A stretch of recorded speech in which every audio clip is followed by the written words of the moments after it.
वो important points put करने लग जाओ। हो सकता है किसी स्टूडेंट को कोई इंपॉर्टेंट पॉइंट याद रहे, हो सकता है आपको ना रहे।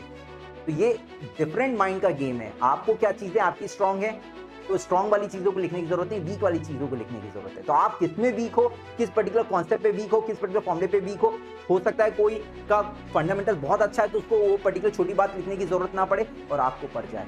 ये बहुत इंपॉर्टेंट है, ठीक है। तो शॉर्ट नोट्स अच्छे बनाने हैं। Mind maps improve memory by visual association, ये बहुत इंपॉर्टेंट है। अब जैसे एक फॉर्मूले की मैं बात करता हूँ, मैं फॉर्मूला कैसे याद कराता हूँ मैं आपको बताता हूँ। एक फॉर्मूला जो मैं बता रहा था इंड्यूस ईएमएफ ऑफ, मैंने कैसे याद किया, मुझे आज तक याद है, मुझे एसोसिएशन तक याद है। आप सोचो, आप मैंने इंड्यूस ईएमएफ को एक फॉर्मूला बनाया था P phi NZ/68।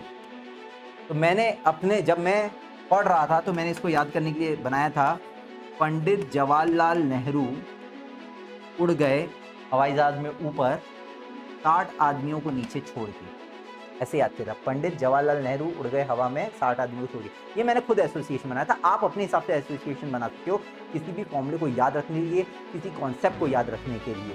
तो ये एसोसिएशन से याद करने से क्या होता है मैं आपको बता रहा हूँ, ये लॉन्ग टर्म के लिए याद रहता है।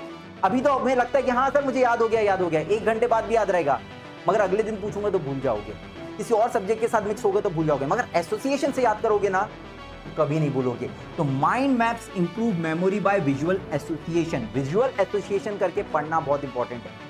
ये एक मेमोरी टेक्निक भी होती है, ठीक है, तो इसको डेवलप करना बहुत जरूरी है। मेरे जितने विजुअल एसोसिएशन होते हैं मैं तो स्टूडेंट को अपनी क्लास में बताता हूँ कि यार ये मैंने ऐसे याद करके याद किया था, तुम लोग ऐसे करके याद कर लो।